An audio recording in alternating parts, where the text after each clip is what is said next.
When the first group of exiles returned from Babylon, they found Jerusalem in ruins. The once glorious city was silent, its walls broken, and the temple, God's dwelling place, reduced to rubble. The streets were lined with debris, and the air was thick with the weight of loss. But even in the midst of the destruction, hope began to rise from the ashes. Led by Zerubbabel, the grandson of King Jehoiakim, and Jeshua, the high priest, the people gathered with a renewed sense of purpose. Together, they started to rebuild what had been lost, driven by a vision for a restored community and a revived faith. They laid the foundation of the temple amidst a chorus of songs of praise and tears of joy. Families came together, each person bringing what they could to contribute. There were young children dancing, their laughter echoing off the broken stones, while the elders, with their deep voices, sang prayers of thanksgiving for a second chance. Some shouted for joy, while others wept, remembering the beauty of the former house of God that had once stood proudly in their midst. However, this newfound zeal did not go unnoticed. Soon, the enemies of Judah, filled with disdain, mocked them relentlessly. They sent threats, trying to instill fear in the hearts of the builders, hoping to see them abandon their work. The jeering voices grew louder as the opposition escalated. Fear and exhaustion crept in, settling like a heavy fog over the weary workers. Slowly, the sound of hammers faded, and the joyful songs turned into whispered doubts. The work that had begun with such fervor came to a halt. For many years, the unfinished temple stood as a painful reminder of lost zeal and broken dreams. But even in this pause, God had not forgotten his people, or his plan. His promise to restore and revive remained steadfast, hovering over the ruins like a beacon of hope. Though the temple lay unfinished, it was not the end. A new chapter awaited the faithful in Jerusalem, one that would see the restoration of not only their beloved temple but also their spirits and their community. God's faithfulness would ultimately shine through the darkness, leading them back to the path of rebuilding their lives, their city, and their relationship. Years passed, and the temple remained unfinished.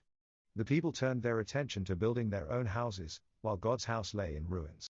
In this time of neglect, a sense of apathy began to take hold of the hearts of the people. They became consumed by their own needs and desires, overlooking the very foundation of their faith and identity. But even in this time of despair, God was not silent. He raised up 2 prophets, Haggai and Zechariah, who were sent to stir the hearts of his people once again. These men were not just messengers, they were catalysts for change. Through their words, God reached out to his people, reminding them of their purpose and the importance of rebuilding his temple. Haggai's voice echoed through the land, urging the people to reflect on their priorities. Is it time for you to live in paneled houses while my temple lies in waste? He declared, calling them to action. He pointed out that their neglect of God's work had led to hardship and frustration in their own lives.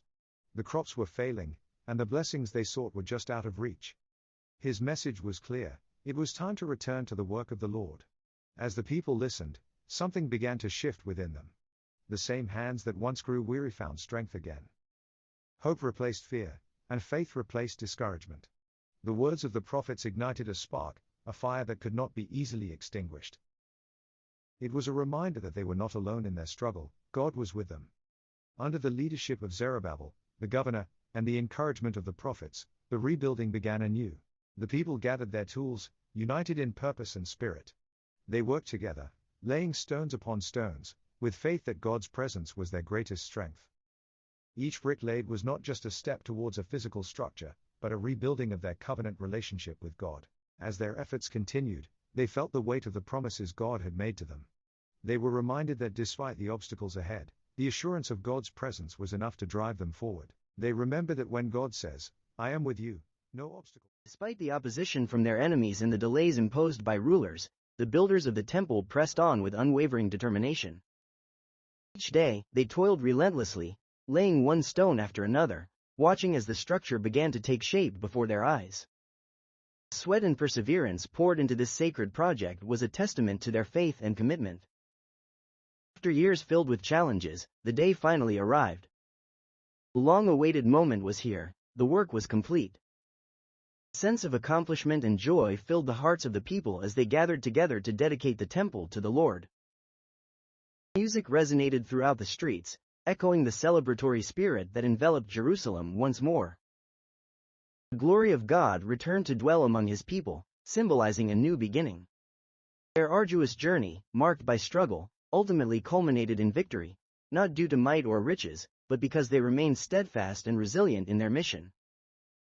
In overcoming adversity, they found a deeper connection to their faith. This story serves as a powerful reminder that when God gives a vision, he also provides the strength needed to fulfill it. Therefore, do not quit. His presence is the ultimate power to complete what you have started. If you enjoy this video, please subscribe, like, share and comment for more stories every day.